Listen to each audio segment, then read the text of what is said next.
રાજકોટમાં છેલ્લા 2-3 દિવસથી ખળભળાટ મચાવી રહ્યા છે આ સીસીટીવી વિડીયો, જેમાં હવે નવો જ વળાંક આવ્યો છે। હવે આરોપી મૌલિક નાદપરાના અન્ય યુવતી સાથે લફડા હોવાનો આરોપ લાગ્યો છે। એટલું જ નહીં, ફરિયાદીએ પોતાનું શારીરિક શોષણ થયાનો પણ ગંભીર આરોપ લગાવ્યો।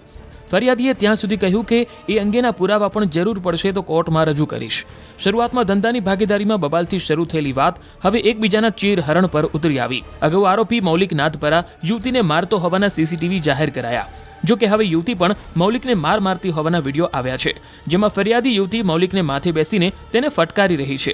ઉપરાંત અન્ય એક વિડીયોમાં જોવા મળે છે કે કોઈ યુવતી કાતર જેવી કોઈ ધારદાર વસ્તુથી મૌલિકના હાથની નસ કાપવાનો પ્રયાસ કરી રહી છે। ફરિયાદીએ અગાઉ એવો આરોપ લગાવ્યો હતો કે તેણે મૌલિક સાથે ભાગીદારીમાં પ્રોડક્ટ પેકેજિંગનો બિઝનેસ શરૂ કર્યો હતો। જો કે મૌલિકે તેની સાથે છેતરપિંડી કરી છે। આ જ મુદ્દે તેને મૌલિક સાથે માથાકૂટ થઈ હતી અને તેણે માર્યો। જો કે હવે નવો વિડીયો સામે આવતા જ નવો વળાંક આવ્યો છે।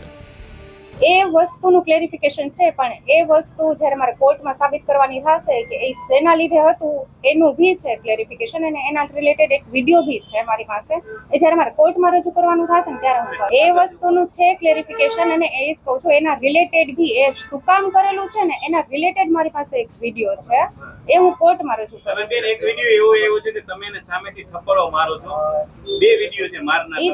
ઈ સેમ ડે ના જ છે। પેલા થપ્પડ મારેલી હતી, બરાબર ને, પછી વાતચીત થાય છે મેં કે આ રીતે મેં કીધું આ થપ્પડ તારાથી સહન નથી થતી, તો કે હું સુઈ જાઉં છું ને એ સુઈ જાય છે ત્યારે ને એની માથે પછી મેં મારેલું છે। એને જે ઇન્સિડન્ટ મારી સાથે થયેલો હતો ને એ એને રિપીટ ચાલાકીથી કર્યો છે, અને એ બધું જે સમાધાન ને બધું હતું એનું ષડયંત્ર હતું। જાણી જોઈને મને ઉપસાવીને સોરી કહીને રોઈને ગિરગિટની જેમ એને રંગ બદલીને એ મારી અગેન્સ્ટ પ્રૂફ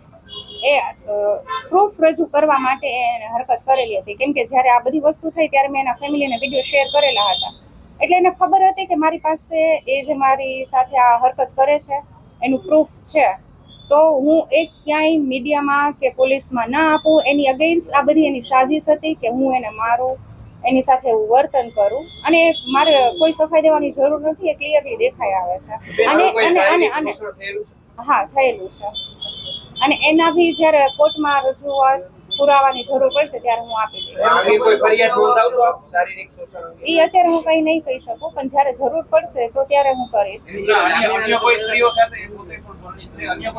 હા, ઘણી સ્ત્રીઓ સાથે છે।